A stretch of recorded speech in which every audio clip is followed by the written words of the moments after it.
KD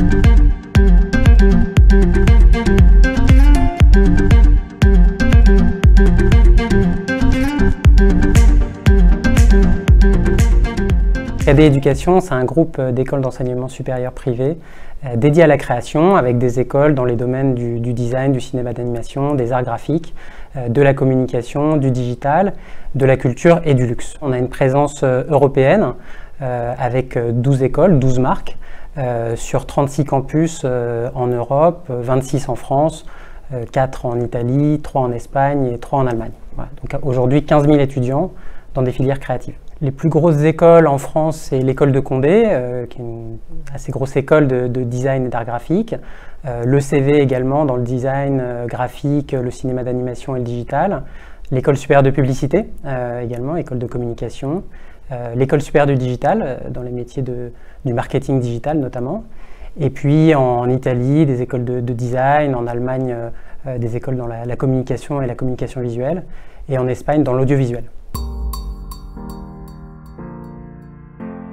Les rentrées sont en cours. Pendant le confinement, ça s'est très bien passé parce qu'on a réussi à faire passer tout le monde en distanciel très rapidement, en 48 heures à peu près sur toutes nos écoles. Je crois que c'est un peu le côté groupe qui nous a permis aussi d'avoir les outils à donner aux étudiants pour réaliser ces cours en distanciel. Pas forcément de manière toujours très évidente dans une école d'art ou dans des écoles de création, puisqu'on a des domaines très appliqués. Mais on a réussi à passer quasiment 100% de nos cours en distanciel. Là, la rentrée se fait en présentiel pour le coup, mais on laisse la possibilité aux étudiants qui le souhaitent ou qui ont des fragilités de rester chez eux, et auquel cas on a une offre qui est mixée en fait entre du distanciel et du présentiel, certains étudiants restant chez eux et les autres venant à l'école. Maintenant, c'est sûr que ce n'est pas toujours évident dans certains domaines, encore une fois très appliqués, où on a besoin d'être dans des ateliers, mais on y arrive. Nos enseignants ont réussi un peu ce tour de force d'arriver à basculer leurs cours vraiment en distanciel s'il le faut. Toutes nos formations sont en croissance dans toutes nos écoles, que ce soit sur des formations très matures, notamment en design. Maintenant, c'est vrai qu'on sent une grosse poussée de la communication et du digital, où on fait une très belle rentrée. On arrive à bien placer nos étudiants aussi en entreprise sur les formations qui sont en alternance, notamment dans le digital. Donc ça se passe plutôt bien, mais on voit effectivement que ce sont ces domaines-là qui bougent le plus en ce moment et où on a la plus forte demande.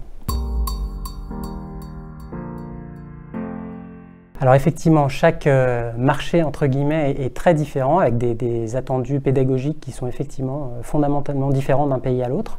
Une culture par exemple en Allemagne très universitaire, là où en Italie il y a une plus grande place qui est laissée aux étudiants en termes d'autonomie. Donc il y a moins d'heures de cours, mais plus d'autonomie donnée aux étudiants qui travaillent ensemble. Donc effectivement, les référentiels pédagogiques sont très différents. Et notamment dans le design, c'est vrai qu'en France, on a une approche très plastique du design. Les étudiants sont vraiment accompagnés, on les tient parfois un peu par la main. Là où en Italie, effectivement, ils sont laissés en beaucoup plus d'autonomie, avec beaucoup plus d'autonomie, et beaucoup moins cette approche plastique du design.